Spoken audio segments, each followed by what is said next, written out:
Welcome to SAM Institute Daily Current Affairs 2024 September 15. Okay, today current affairs headlines ఒక్కసారి చూద్దాం. The first headline జాతీయ engineers day అంటే national engineers day September 15 అని ఇవ్వడం జరిగింది. Father of engineering ఎవరు, ఇవన్నీ మాట్లాడదాం. నెక్స్ట్ అంతర్జాతీయ ప్రజాస్వామ్య దినోత్సవం September 15. Next one SSB director జనరల్గా అమృత్ మోహన్ ప్రసాద్. నెక్స్ట్ అరుదైన వ్యాధులకు 900 కోట్లతో కేంద్ర ప్రాజెక్ట్. నెక్స్ట్ వన్ 1500 ఎకరాలు ఏరోసిటీ ప్రాజెక్ట్ అని ఇవ్వడం జరిగింది. ద పాస్ట్ కరెంట్ అఫైర్స్ జాతీయ engineers day national engineers day September 15 జరుపుకుంటాం. ప్రస్తుతం ఆధునిక యుగంలో అనేక ఆవిష్కరణలు వస్తున్నాయి, కొత్త ఆవిష్కరణలు వస్తున్నాయి. ఈ ఆవిష్కరణలో భారతదేశ ఇంజనీర్లు లేదా ప్రపంచ ఇంజనీర్ల యొక్క పాత్ర ఎంతైనా ఉంది. వారి యొక్క టెక్నాలజీ అద్భుతంగా ఉంటుంది. అలా భారతదేశానికి తొలి ఇంజనీరింగ్ ఎవరు, అసలు ఈరోజు నేషనల్ ఇంజనీర్స్ డే జరుపుకోవడానికి కారణం ఏంటి ఒక్కసారి గమనిస్తే, అంటే 2024 యొక్క theme engineering role models. Okay, engineering role models. మరి తొలిసారిగా ఏ ఇయర్ నుంచి జరుపుకున్నాం అంటే తొలిసారిగా national engineers day 1968. Very important. జాతీయ ఇంజనీర్స్ డే తొలిసారిగా ఏ ఇయర్లో జరుపుకున్నాం, 1968 నుండి ప్రతి సంవత్సరం జరుపుకున్నాం. అలా 2024 యొక్క థీమ్ ఏంటమ్మా, engineering role models. Engineering role models.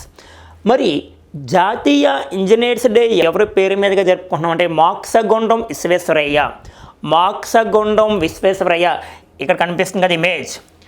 Mokshagundam Visvesvaraya భారతదేశానికి తొలి ఇంజనీర్గా పేరు పొందాడు.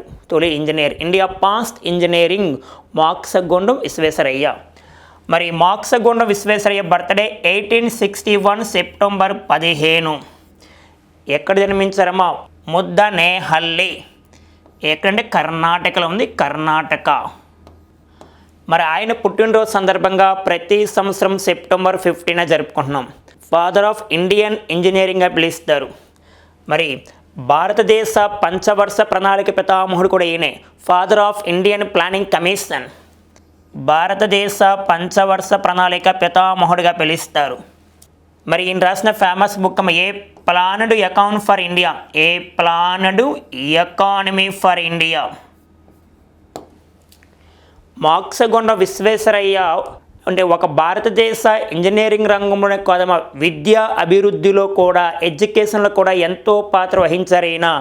అందువల్ల విద్యా అభివృద్ధికి చేసిన కృషికి గాను ఆయనకు ఒక పేరు ఇవ్వడం జరిగింది. ఏమని పిలుస్తారంటే విఎం సార్ అని పిలుస్తారు. అంటే విద్యా అభివృద్ధిలో తను చేసిన కృషి కోసం విఎం సార్ అని పిలుస్తారు మోక్షగుండం విశ్వేశ్వరయ్యని. మరి ప్రజలకు చేసిన సేవ గురించి మోక్షగుండం విశ్వేశ్వరయ్య కోసము ఒక బ్రిటిష్ వ్యక్తి అంటే కింగ్ జార్జ్ 5 ఒక పేరు ఇవ్వడం జరిగింది, ఒక టైటిల్.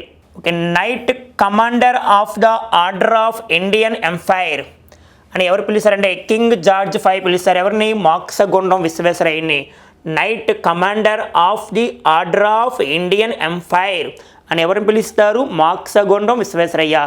ఎవరు పిలుస్తారమ్మా, కింగ్ జార్జ్ 5. ఈరోజు అంటే హ్యాపీ ఇంజనీర్స్ డే అని మనకి టైటిల్ ఉంది. నేషనల్ ఇంజనీర్స్ డే ప్రతి సంవత్సరం సెప్టెంబర్ 15. అంటే ఎవరు పుట్టినరోజమ్మా, Mokshagundam Visvesvaraya. Okay, next current affairs గమనిస్తే అంతర్జాతీయ ప్రజాస్వామ్య దినోత్సవం అంటే వరల్డ్ డెమోక్రసీ. ప్రజాస్వామ్యాన్ని ఇంగ్లీష్లో ఏమంటామో డెమోక్రసీ అని పిలుస్తారు. మరి ప్రజాస్వామ్యాన్ని అమెరికా మాజీ అధ్యక్షుడు అబ్రహం లింకన్ ఏమని పిలుస్తారంటే ప్రజల చేత ప్రజల కొరకు ప్రజలే ఎన్నుకునే విధానాన్ని ఏమంటారు, ప్రజాస్వామ్య విధానం అంటారు. అంటే ప్రజల చేత ప్రజల కొరకు ప్రజలే ఎన్నుకునే ప్రభుత్వ విధానాన్ని ప్రజాస్వామ్యం అంటారు. మన ప్రపంచంలో ప్రజాస్వామ్యం తెలుసు మనకి, అంటే ప్రత్యక్ష ప్రజాస్వామ్యం అండ్ పరోక్ష ప్రజాస్వామ్యం. అంటే ప్రత్యక్ష ప్రజాస్వామ్యం ఉదాహరణకి అమెరికాను పిలుస్తారు, అక్కడ ఎవరైతే బాగా డెవలప్ చేస్తారో నేరుగా ఎన్నుకుంటారు. మరి పరోక్ష ప్రజాస్వామ్యం ఉదాహరణకి మన ఇండియా, అంటే ఓటింగ్ పద్ధతి ద్వారా ఎన్నుకుంటారు. ప్రజల చేత ఎన్నుకునే నాయకుడు ఓటింగ్ పద్ధతి ద్వారా ఎన్నుకుంటారు. ఎవరైతే మెజారిటీ వస్తారో ఆయన్ని ఒక రాజకీయ నాయకుడిగా పిలిచి ఆ దేశాన్ని పరిపాలిస్తూ ఉంటాడు. అంటే ప్రజలను పరిపాలిస్తూ ఉంటారు. అంటే ప్రజలు తమకు కావలసిన నాయకుడిని ఎన్నుకుంటారు ఓటింగ్ పద్ధతి ద్వారా. దాన్ని పరోక్ష ప్రజాస్వామ్యం పిలుస్తారు. ఉదాహరణకి భారత్. మరి ప్రపంచంలో అత్యంత ప్రజాస్వామ్యం కలిగిన దేశం, లార్జెస్ట్ డెమోక్రసీ కంట్రీ ఇండియా అని పిలుస్తారు. మన భారతదేశం భిన్నత్వంలో ఏకత్వం. అనేక మతాలు, అనేక కులాలు, అనేక జాతుల వారు ఉంటారు. ఓకేనా. మరి ప్రపంచంలో అతి చిన్న ప్రజాస్వామ్యం కలిగిన దేశం నౌరు. మీకు తెలుసు నౌరు. ఇవన్నీ మీకు పాలిటీలో వింటారు. మరి అంతర్జాతీయ ప్రజాస్వామ్య దినోత్సవం సెప్టెంబర్ 15. ఇది కూడా సెప్టెంబర్ 15. 2024 యొక్క థీమ్, 2024 యొక్క థీమ్ గమనిస్తే artificial intelligence as a tool for good governance. Artificial intelligence as a tool for good governance. మరి అంతర్జాతీయ ప్రజాస్వామ్య దినోత్సవం తొలిసారిగా ఏ ఇయర్లో జరుపుకున్నాం, లేదా ఏ ఇయర్ నుండి జరుపుకుంటున్నాము అంటే 2008. Very very important.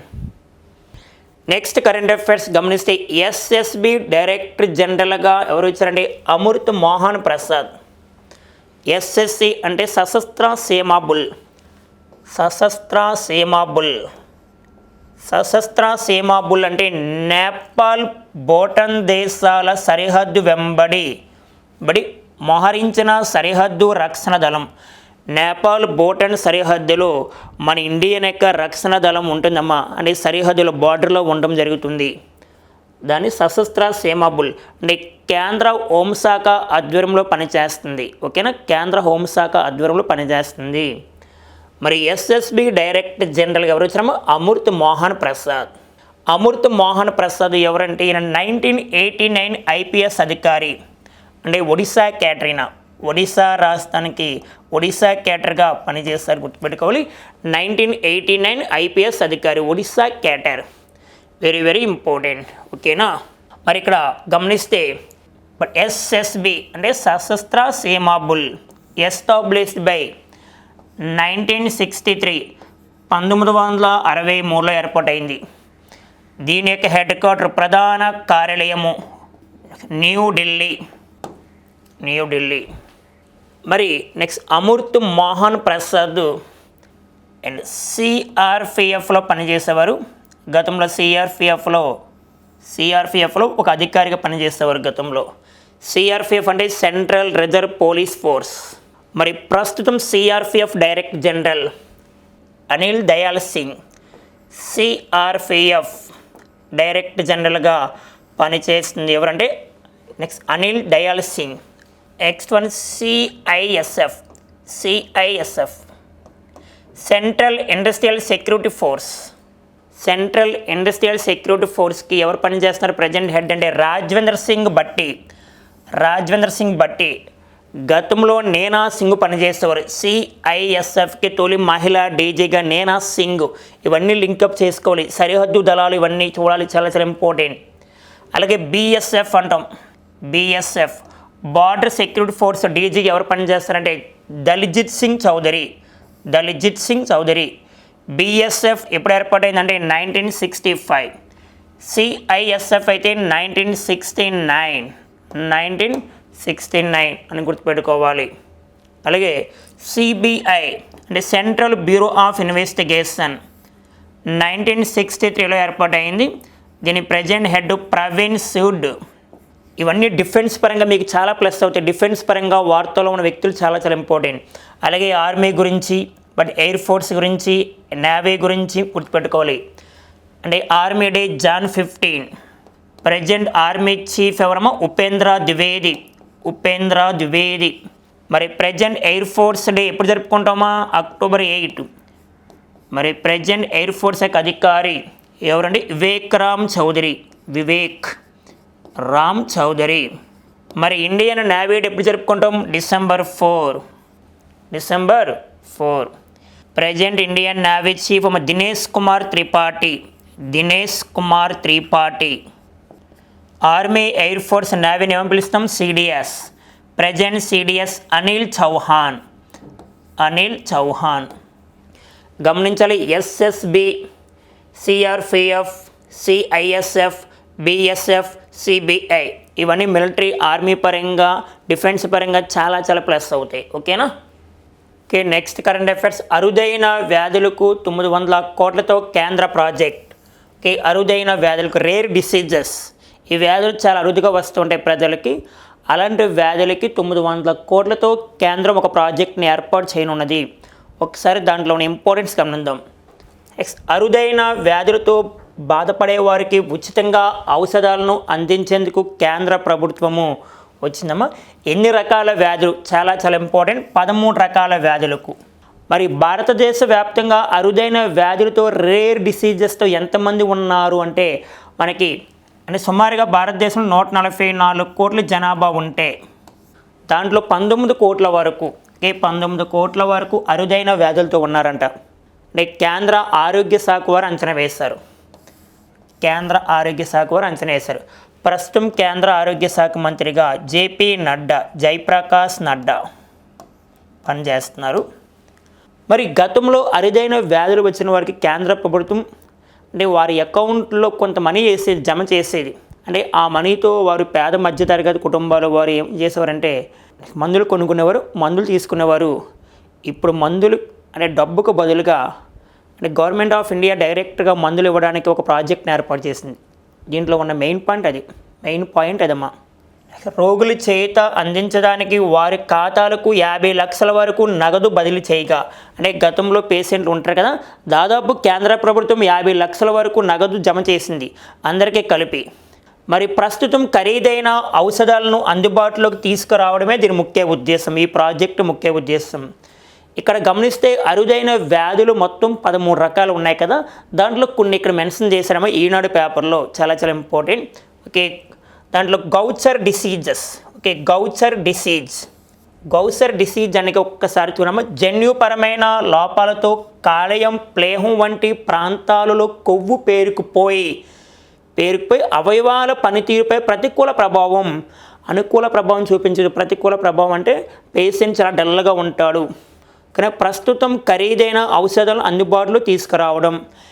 And Gauchar diseases అనగా జన్యుపరమైన లోపాలతో కాలేయం, ప్లేహం వంటి ప్రాంతాలలో కొవ్వు పేరుకుపోయి అవయవాల పనితీరుపై ప్రతికూల ప్రభావం.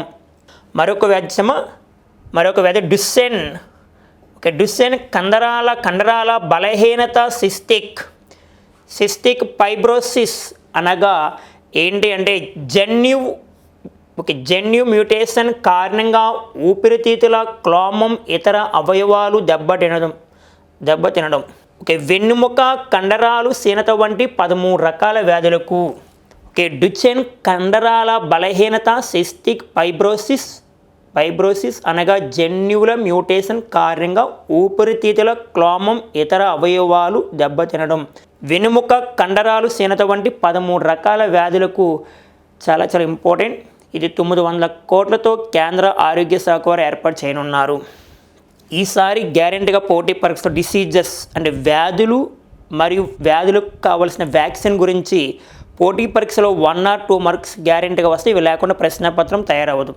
రీసెంట్గా వచ్చిన నిన్నటి రోజున మీకు ప్రపంచంలో తొలిసారిగా మంకీ పాక్స్ లేదా ఎంపాక్స్ వ్యాధికి ఒక దేశం వ్యాక్సిన్ కనుగొంది. దానికి WHO ప్రపంచ ఆరోగ్య సంస్థ అనుమతి ఇచ్చిందని చెప్పుకున్నాం. అక్కడ ఆ వ్యాక్సిన్ పేరు కూడా చెప్తే గుర్తుపెట్టుకున్నామా, చాలా చాలా ఇంపార్టెంట్. రేపు ప్రపంచంలో తొలిసారిగా మంకీ పాక్స్ వ్యాధి లేదా ఎంపాక్స్ వ్యాధికి ఒక దేశం వ్యాక్సిన్ కనుగొంది. ఆ దేశం పేరేమో డెన్మార్క్. అంటే డెన్మార్క్ చెందిన బవేరియన్ నార్టిక్ సంస్థ కనుగొన్న వ్యాక్సిన్ పేరు MVA-BAN. Okay, MVA-BAN. అంటే ప్రపంచంలో తొలిసారిగా మంకీ పాక్స్ వ్యాధి కోసం WHO అనుమతి ఇచ్చింది. రీసెంట్గా విశాఖపట్నం చెందిన మెడ్టెక్ జోన్ వరకు కనుగొన్నారు. ఇంకా WHO అనుమతి పూర్తిగా ఇవ్వలేదు అక్కడ. ఓకేనా, చాలా చాలా ఇంపార్టెంట్. ఇటీవల కాలంలో AV0328 వ్యాక్సిన్ వార్తలో ఉంది. కానీ AV0328 వ్యాక్సిన్ దేని కొరకంటే అంటువ్యాధులు నివారించడం కోసము. మరి అమెరికాకు చెందిన ఈ వ్యాక్సిన్ ఎవరు కనుగొన్నారంటే అమెరికాకు చెందిన అలోఫెక్స్ మరియు భారత్ బయోటెక్. అంటే అమెరికాకు చెందిన అలోఫెక్స్ మరియు భారత్ బయోటెక్ వారు కనుగొన్న అంటువ్యాధుల కోసం కనుగొన్న వ్యాక్సిన్ పేరు గుర్తుపెట్టుకోమా, AV0328. రీసెంట్గా క్షయవ్యాధి నిర్మూలన కోసము అంటే టీబీ వ్యాధి నిర్మూలన కోసము భారత ఆరోగ్య శాఖ వారు ఒక వ్యాక్సిన్కి అనుమతి ఇచ్చారు. బీపీఏఎల్ విధానము. బీపీఏఎల్ విధానం అంటే దేనికోసము? క్షయవ్యాధి నిర్మూలన కోసము. నెక్స్ట్ వన్ హెపటైటిస్ ఏ వ్యాధి. హెపటైటిస్ ఇది చిన్నపిల్లలు వచ్చే డిసీజెస్. దీనికి రీసెంట్గా ఒక వ్యాక్సిన్ కనుగొన్నామా. ఆ వ్యాక్సిన్ పేరు హవిసూర్ అంటే హెపటైటిస్ సి. చాలా important data. Next current affairs 1500 ఎకరాలు ఏరోసిటీ ప్రాజెక్టులు. మరి 1500 ఎకరాలు ఏరోసిటీ ప్రాజెక్ట్ని ఏర్పాటు చేయడానికి ఎవరు వచ్చారంటే వార్తల్లోకి జిఎంఆర్ గ్రూప్ వారు అంటే గ్రంథి మల్లికార్జునరావు గ్రూప్ జిఎంఆర్ గ్రూప్ మీకు తెలుసు ప్రధానంగా భారతదేశంలో విమానాశ్రయాలు మరియు ప్రధాన ఇంధన రంగంలో ప్రాధాన్యత పొందిన ఒక సంస్థ. విమాన రంగంలో ప్రాధాన్యత ఉన్న సంస్థ. ప్రస్తుతం ఢిల్లీ, హైదరాబాద్, గోవా విమానాశ్రయాలు అభివృద్ధి కోసము అంటే ఏరోసిటీ. ప్రస్తుతం జిఎంఆర్ సంస్థ అంటే ఢిల్లీ, హైదరాబాద్, గోవా విమానాశ్రయాలని అంటే నిర్మిస్తుంది. మరి ఏరోసిటీ ప్రాజెక్టులో ఇండస్ట్రియల్, కమర్షియల్, హాస్పిటల్ సదుపాయాలను ఏర్పాటు చేయనున్నది. చాలా ఇంపార్టెంట్. మరి ఢిల్లీ ఏరోసిటీని అంతర్జాతీయ హబ్బుగా తీర్చిదిద్దే లక్ష్యంతో అంటే ఢిల్లీ యొక్క ఏరోసిటీని అంతర్జాతీయ హబ్బుగా విమానాశ్రయాలు, స్కూల్స్, యూనివర్సిటీ క్యాంపస్లు, హోటల్స్ మరింత విస్తీర్ణ చేస్తారంట. మరి ఈ ప్రాజెక్టుల ద్వారా 50,000 మందికి ప్రత్యక్షంగా, పరోక్షంగా ఉద్యోగాలు లభిస్తాయంట. జిఎంఆర్ అనే సంస్థ 1978లో ఏర్పడైందమ్మా. ఇది న్యూఢిల్లీ హెడ్ క్వార్టర్గా పనిచేస్తుంది.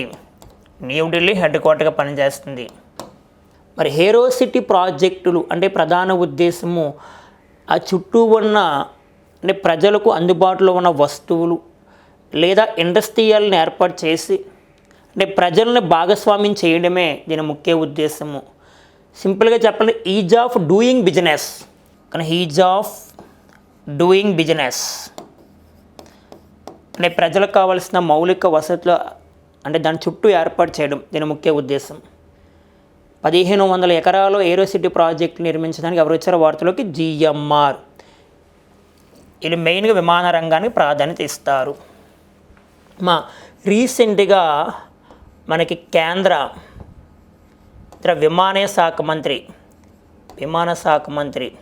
అంటే కేంద్ర పౌర విమాన శాఖ మంత్రిగా ఎవరు పనిచేస్తున్నారు? రామ్మోహన్ నాయుడు గారు పనిచేస్తున్నారు. ఈయన రీసెంట్గా డీజీ యాత్రను ప్రారంభించారు. విమాన రంగంలో డీజీ యాత్ర ప్రజలకు సౌకర్యవంతమైన ప్రయాణము అంటే 9 విమానాశ్రయాల్లో ప్రారంభించారమ్మా. డీజీ యాత్రను 9 విమానాశ్రయాల్లో ప్రారంభించారు. 9 విమానాశ్రయాలు, దాంట్లో విశాఖపట్నం కూడా ఉంది. మరి రీసెంట్గా రామ్మోహన్ నాయుడు గారిని ఎపెక్ చైర్పర్సన్గా ఏకగ్రీవంగా ఎన్నుకున్నారు. అంటే ఢిల్లీలో జరిగిన 2వ ఆసియా పసిఫిక్ సభ్య దేశాల సదస్సులో ఏకగ్రీవంగా ఎన్నుకున్నారమ్మా. ఎపెక్ ఆసియా పసిఫిక్ ఎకనామిక్ కోఆపరేషన్ ఓకేనా. రామ్మోహన్ నాయుడు గారు పనిచేస్తున్నారు. చాలా important. Okay, next current affairs. Aadhaar update గడువు పొడిగింపంట. నెక్స్ట్ ఆధార్ కార్డు అంటే డేట్ ఆఫ్ బర్త్ కానీ నెక్స్ట్ మన అడ్రస్ కానీ ఇవన్నీ మార్చాలంటే మనకి నిన్నటి రోజు వరకు కేంద్ర ప్రభుత్వం అనుమతి ఇచ్చింది. మరలా ఒక 3 months ఎక్స్టెండ్ చేసిందమ్మా, గుర్తుపెట్టుకోవాలి. చాలా ఇంపార్టెంట్. సెప్టెంబర్ 14తో గడువు ముగింపుతో ఉదయ్ కీలక నిర్ణయం. UIDAI అంటే unique identification authority of India. Unique identification authority of India అని పిలవాలి. అంటే ఆధార్ను జారీ చేసే ఒక సంస్థ. మరి ఆధార్ యొక్క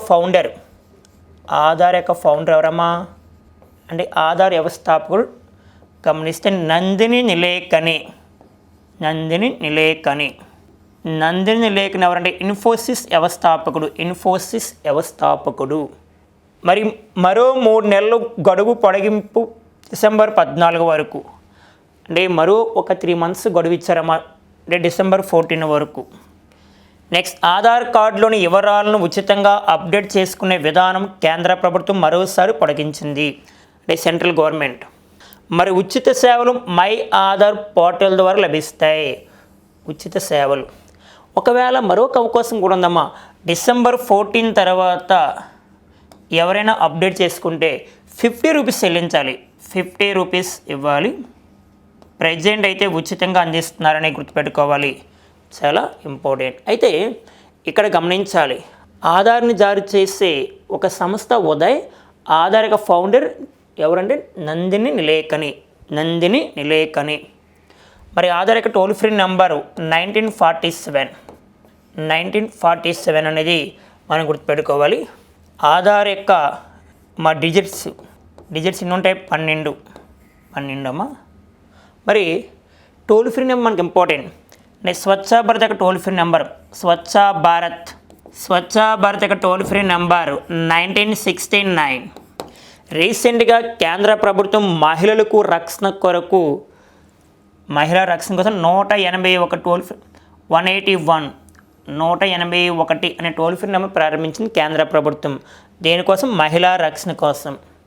అండ్ యాంటీ నార్కోటిక్స్, భారతదేశంలో డ్రగ్స్ను అరికట్టడానికి ప్రారంభించిన toll free number 1933. Okay, next current affairs.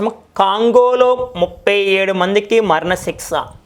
ఈ కాంగో దేశం రిపబ్లిక్ ఆఫ్ కాంగో అని పిలుస్తారు. ప్రస్తుతం ఆఫ్రికా ఖండాలో ఉన్న కాంగోలో, రిపబ్లిక్ ఆఫ్ కాంగోలో అక్కడ ఎంపాక్స్ లేదా మంకీ పాక్స్ అనే డిసీజెస్ మొత్తం వార్తలో ఉంది. చాలా ఇంపార్టెంట్ చెప్పుకున్నాం మనం గతంలో. అయితే ఇక్కడ కాంగోలో 37 మందికి మరణశిక్ష. ఒకసారి రీజన్ చూద్దాం. ఆఫ్రికా దేశం కాంగోలో 2024 మే నెలలో జరిగిన విఫల తిరుగుబాటు ఘటనలో పాలు పంచుకున్న వారికి 37 మందికి మరణశిక్ష. 36 మందికమ్మా. ఓకే, 36 మందికి మరణశిక్ష విధించింది. మరి కాంగోలో 50 మందిపై ఆర్మీ కాంగోలో మిలిటరీ దళాలు 50 మందికి వారు ఏం చేశారండి, ఒక 50 మందిని బయట తీసుకున్నారు. వారందరూ కూడా ఆ తిరుగుబాటులో పాలు పంచుకున్నారని చెప్తే దాంట్లో 36 మందికి ఉరిశిక్ష ఖరారు చేశారు. 14 మందికి నిర్దోషులుగా సెలెక్ట్ చేశారు. ఓకేనా. కాంగోలో 50 మందిపై ఆర్మీ అభియోగాలు మోపగా 14 మందిని నిర్దోషులుగా విడుదల చేశారు. 40 మెంబర్స్. దీంట్లో యూఎస్ఏకి చెందిన 3 మెంబర్స్ అండ్ బెల్జియంకి చెందిన 1 అండ్ యూకే 1 అండ్ కెనడాకి చెందిన 1. మొత్తం 6 అప్పీల్ చేసుకునేందుకు 5 రోజులు గడువు. అక్కడ కోర్టుకి వారు అప్పీల్ చేస్తున్నారు. మాకు ఉరిశిక్ష ఎందుకు ఖరారు చేస్తున్నారు, మా ప్రాబ్లమ్స్ చెప్పండి, మాకు ఫ్యామిలీస్ ఉన్నారు. ఒకసారి వాళ్ళు ఫైనల్ చేసిన తర్వాత వారు తప్పులు కన్ఫామ్గా చేసి ఉండి అక్కడ నిజాయితీ ఏమన్నా ఉంటే వాళ్ళు ఏం చేస్తారు, నిర్దోషిగా ప్రకటిస్తారు మరలా 6 మెంబర్స్ని. లేకపోతే వారు కూడా ఉరిశిక్ష ఖరారు అవుతారు. రీసెంట్గా ఒకటే గుర్తుపెట్టుకో, ఇటీవల కాలంలో 36 మందికి ఉరిశిక్ష ఖరారు చేసిన దేశం ఏంటంటే కాంగో. ఆ కాంగో యొక్క ప్రెసిడెంటు చాలా ఇంపార్టెంట్. ఆ కాంగో ప్రెసిడెంట్ పేరు గుర్తుపెట్టుకోవాలి. ఆయన పేరు డెనిస్ సౌసో నెస్గా. నేను ఎలాగే మీరు ఎలా పలకండి. ఓకే, డెనిస్ సౌసో నెస్గా. అలాగా మీకు భూటాన్ ప్రెసిడెంట్ కొంటామా, భూటాన్ ప్రెసిడెంట్ ఆయన పేరు కూడా రాత్రి కల్లోకి వస్తుంది. జిగ్మే క్యాహర్ నాంగ్ముల్ వాంగ్చుక్.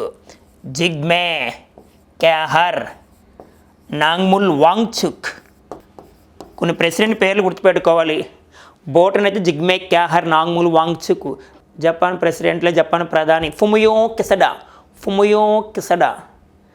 మరి మనకి Egypt president Abdullah Fattah al Sisi. Russia president Vladimir Putin. Ukraine Zelensky. ఇలా మనకి వార్తలో ఉన్న ప్రెసిడెంట్స్ మీద గ్యారంటీగా ప్రశ్నలు వస్తాయి. నెక్స్ట్ కరెంట్ అఫైర్స్ ఈసారి గ్యారంటీగా వచ్చే బిట్టమ్మా గుర్తుపెట్టుకో. దీప్ జ్యోతి అంటే ఆవు దూడమ్మా. నిన్నటి రోజున ఒక అద్భుతం జరిగింది. మన గోమాత అని పిలుస్తాం కదా. మన దేశ ప్రధాని నరేంద్ర మోడీ గారి ఇంట్లో ఒక ఆవు దూడ జన్మనిచ్చింది. ఆయన పెట్టుకున్న పేరే మా దీప్ జ్యోతి. చూద్దాం దాంట్లో ఉన్న ఇంపార్టెన్స్. దేశ రాజధాని ఢిల్లీలో ప్రధానమంత్రి నరేంద్ర మోడీ నివాసమైన 7 లోక్ కళ్యాణ్ మార్గ్. ఆయన నివాసం పేరమ్మ 7 లోక్ కళ్యాణ్ మార్గ్లో తన నివాసంలో గోమాత ఒక దూడకు జన్మనిచ్చింది. గౌ సర్వ శుభప్రద అని పురాణాల ప్రకారము. ఇది ఒక సంస్కృత భాష పదమా? సంస్కృత భాష పదం గుర్తుపెట్టుకోవాలి. అంటే పురాణాల ప్రకారము మన గోమాతలకు ఎంతో గౌరవిస్తూ ఉంటాం, మనం గుర్తుపెట్టుకోవాలి. గోమాతకు జన్మించిన దూడ నుడితిన జ్యోతి అంటే దీపం అంటే అనేక తలపైన అంటే జ్యోతి దీపం లాంటి మచ్చ ఉందని అందుకే దీపు జ్యోతిగా నామకరణం చేస్తారు. దీపు జ్యోతిగా అంటే గోమాతకు జన్మించిన దూడ నుడితిన జ్యోతి అంటే ద్వీపం లాంటి మచ్చ ఉందని అందుకే దీపు జ్యోతిగా నామకరణం చేశారు నరేంద్ర మోడీ గారు. ఇమేజ్ చూస్తే మీకు అర్థమవుతుంది. ఒకటే గుర్తుపెట్టుకో, ఇటీవల కాలంలో నరేంద్ర మోడీ గారు ఆవు దూడకు పెట్టిన పేరు దీప్ జ్యోతి. ఓకేనా. నెక్స్ట్ కరెంట్ అఫైర్స్ అమ్మ, ప్లాస్టిక్ వ్యర్థాలు పెరుగుదల పర్యావరణంకు నష్టం. ఇది ఒక ఆర్టికల్ రూపంలో ఈనాడు పేపర్లో వచ్చిందమ్మా. ఆర్టికల్ చాలా చాలా ఇంపార్టెంట్. ఇప్పుడు కరెంట్ అఫైర్స్ ఆర్టికల్ రూపంలో మీరు గుర్తుపెట్టుకోవాలి, చాలా ఇంపార్టెంట్ అవుతుంది. అంటే ప్లాస్టిక్ వ్యర్థాలు పెరుగుదల పర్యావరణంకు నష్టం. ప్లాస్టిక్ వల్ల ప్రస్తుతం చూస్తున్నాం మనం, ప్రపంచం మొత్తం మీద ప్లాస్టిక్ అనేది చాలా ఎక్కువ ఉంటుంది. దాని తీవ్రత మన ఎఫెక్ట్ అనేది చాలా మనం చూస్తున్నాం. అంటే ప్రపంచ దేశాల కోసము ప్యారిస్ అగ్రిమెంట్ కూడా మనం చేసాం. ప్యారిస్ అగ్రిమెంట్ ప్రధాన ఉద్దేశం ఏంటి? పర్యావరణంకి మనం అంటే రక్షణ కల్పించాలి, అంటే కర్బన ఉద్గారాలు తగ్గించి ఉండాలి రానున్న కాలంలో. ఈ ప్యారిస్ అగ్రిమెంట్ పైన చాలా దేశాలు సంతకాలు చేసాయి, దాని మన ఇండియా కూడా ఉంది. ఆ ప్యారిస్ అగ్రిమెంట్ పైన సంతకాలు చేసినప్పుడు కాఫ్ అనే సమ్మిట్ తెలుసు, అంటే కాన్ఫరెన్స్ ఆఫ్ పార్టీస్. ఇది పర్యావరణానికి ప్రాధాన్యత ఇస్తుంది మనకి. ఇలాంటి ప్రస్తుతం ప్రపంచంలో ప్లాస్టిక్ వ్యర్థాలు ఎక్కువ అవుతున్నాయి. అంటే కొన్ని రాష్ట్రాలు కొన్ని దేశాలు కూడా ఫాలో అవుతున్నాయి దాన్ని తగ్గించాలనే ఉద్దేశంతో. అయితే ప్లాస్టిక్ వ్యర్థాలు పెరుగుదల పర్యావరణంకు నష్టము అని ఒక విశ్వవిద్యాలయంలో ఒక యూనివర్సిటీ వారు వార్తలకు వచ్చారు. ఓకే, లీడ్స్ విశ్వవిద్యాలయం అధ్యయనం ప్రకారము, వెరీ వెరీ ఇంపార్టెంట్. లీడ్స్ విశ్వవిద్యాలయం అంటే యూనివర్సిటీ వారు. నెక్స్ట్ గమనించాలి, రీసైక్లింగ్ ప్రక్రియ వలన ప్లాస్టిక్ వ్యర్థాల వలన పర్యావరణం తీవ్రత పెరుగుతుంది. ప్లాస్టిక్ రీసైక్లింగ్ చేస్తారు చాలామంది, దానివల్ల కూడా వ్యర్థాలు పర్యావరణానికి చాలా ముప్పు అని చెప్పడం జరుగుతుంది. ఓకే, ఆ యూనివర్సిటీ వారు. నెక్స్ట్, ఆయా దేశాలు ఏటా చెత్త పెరుగుదల లక్షల టన్నుల్లో చూద్దాం. అంటే లక్షల టన్నుల్లో చెత్త అనేది పేరుకుపోతుంది, అక్కడ కుప్పకూలిపోతుంది, దానివల్ల పర్యావరణానికి అటాక్ అవుతుందని ఒక నివేదిక ఇచ్చారు. దీంట్లో ఫస్ట్ ఇండియా చూసుకుంటే 93 లక్షల టన్నుమ్మ. అంటే సంవత్సరానికి ఇండియాలో 93 లక్షల టన్నుల్లో చెత్త అనేది పేరుకుపోతుంది. సెకండ్ నైజీరియా 35 లక్షల టన్నులు. Third one Indonesia. చాలా చాలా ఇంపార్టెంట్ డేటా మా గుర్తుపెట్టుకోవాలి, కంటెంట్కి ప్రాధాన్యత ఇస్తున్నాను నేను. ఓకే, ఇండోనేషియా 34 లక్షల టన్నులు. చైనా 28 లక్షల టన్నులు గుర్తుపెట్టుకోవాలి. పాకిస్తాన్ 26 లక్షల టన్నులు. బంగ్లాదేశ్ రష్యా 17 లక్షల టన్నులు అంటే సంవత్సరానికి. బ్రెజిల్ 14 lakhs టన్నులు. And Thailand republic of Congo 10 లక్షల టన్నులు. ఇది మోస్ట్ ఇంపార్టెంట్ డేటా, రానున్న పరీక్షల్లో వస్తుందని అంచనా వేస్తున్నాను నేను. ఓకే, నెక్స్ట్ కరెంట్ అఫైర్స్ ఏమో, భద్రతా మండలిలో భారత్ శాశ్వత సభ్యత్వానికి మద్దతు పలికిన అమెరికా. భద్రతా మండలి అంటే యుఎన్ఓ గురించి ఫస్ట్ ఈ పాయింట్స్ ఒక్కసారి నేను డిస్కస్ చేసి దాని బ్యాక్గ్రౌండ్కి వెళ్తా. అంటే యుఎన్ఓ భద్రతా మండలిలో భారత్, జపాన్, జర్మనీ దేశాలకు శాశ్వత సభ్యత్వం ఇవ్వనున్నారు, అంటే ఇవ్వాలని మద్దతు పలికింది అమెరికా. మరి వీటితో పాటుగా ఆఫ్రికా ఖండంలో 2 దేశాలకు శాశ్వత సభ్యత్వం ఇవ్వాలని అమెరికా శాశ్వత ప్రతినిధి గుర్తుపెట్టుకోవాలి Linda Thomas greenfield. Very very important. America శాశ్వత ప్రతినిధి లిండా థామస్ గ్రీన్ఫీల్డ్ అంటే ప్రకటించారు. అంటే భద్రతా మండలిలో అంటే శాశ్వత సభ్యత్వం కోసము భారత్, జపాన్, జర్మనీ దేశాలకు సభ్యత్వం ఇవ్వాలని ఒక డిమాండ్ చేశారు. ఈయన కూడా అంటే కొత్తగా సభ్యత్వం పొందే దేశాలకు వీటో అధికారం ఇవ్వడానికి సుమూహంగా అంటే యూఎస్ఏ లేదు.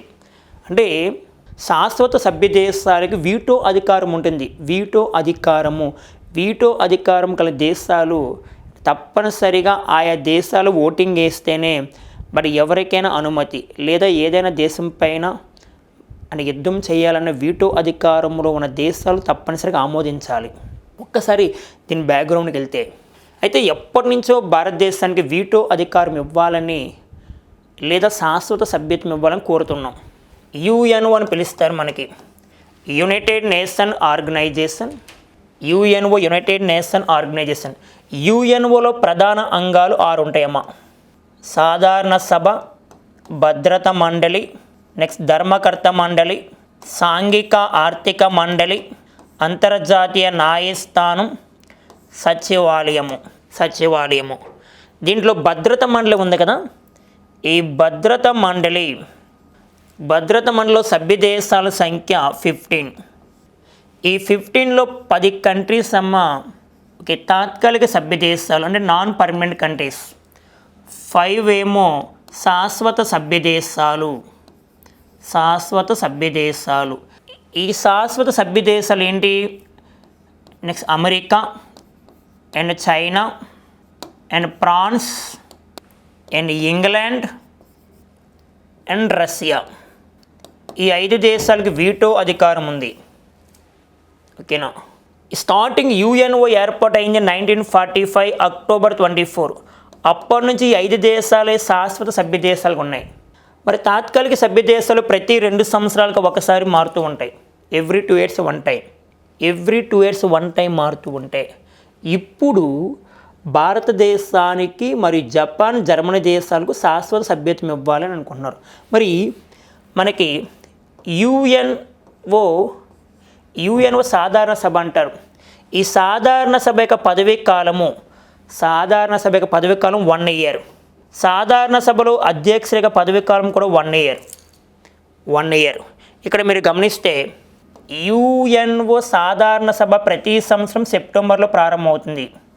మరి ఈ సంవత్సరం 2024 సెప్టెంబర్ 10న ప్రారంభమైంది సాధారణ సభ.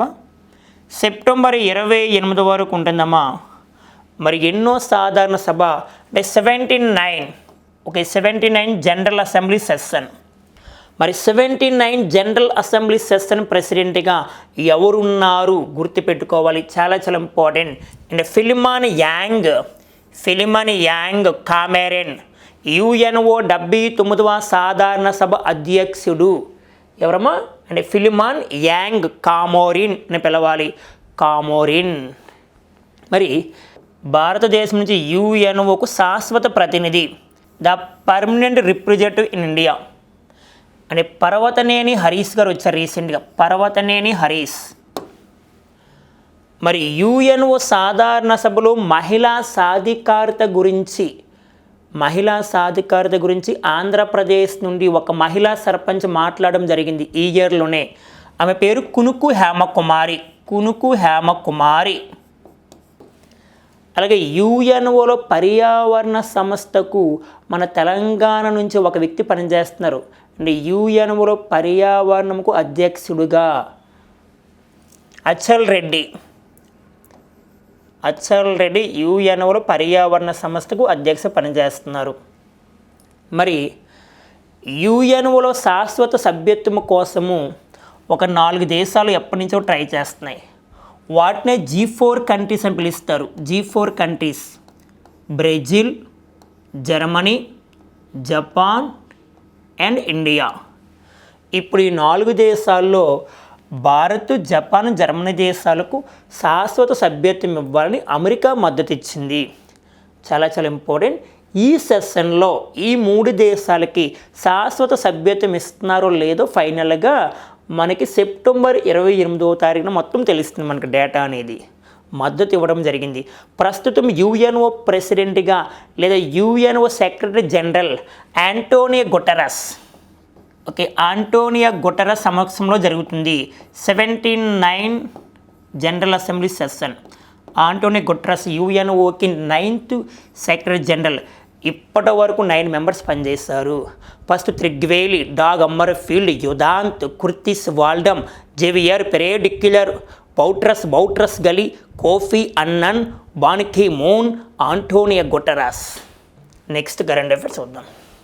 నెక్స్ట్ కరెంట్ అఫైర్స్ రష్యాపైకి స్టార్మ్ షాడో క్షిపణుల దాడి మిసైల్. గుర్తుపెట్టుకో, స్టార్మ్ షాడో క్షిపణులు ఇటీవల ఏ దేశం పైన దాడి చేశారు లేదా ఏ దేశం దాడి చేసింది? రష్యా దేశం పైన ఒక దేశం దాడి చేసింది. ఆ దేశం ఏ దేశం చూద్దాం. గమనించాము, రష్యాపై దీర్ఘ శ్రేణి స్క్వేజ్ క్షిపణులతో క్షిపణులతో స్టార్మ్ షాడో క్షిపణులు అని పిలుస్తారు. దాడికి ఉక్రెయిన్ సిద్ధపడింది. చూస్తున్నాం మన వార్తలో, రష్యా ఉక్రెయిన్కి యుద్ధం జరుగుతుంది 2022 ఫిబ్రవరి 24 నుంచి. రష్యా ఉక్రెయిన్ యుద్ధం 2022 ఫిబ్రవరి 24న ప్రారంభమైంది. అప్పటి నుంచి చాలామంది ప్రాణాలు కోల్పోయారు. ఇవన్నీ చూస్తున్నాం మనం. మరి ఇక్కడ స్టార్మ్ షాడో క్షిపణులు ఎవరు అనుమతితో ఇచ్చినారు చూద్దాం.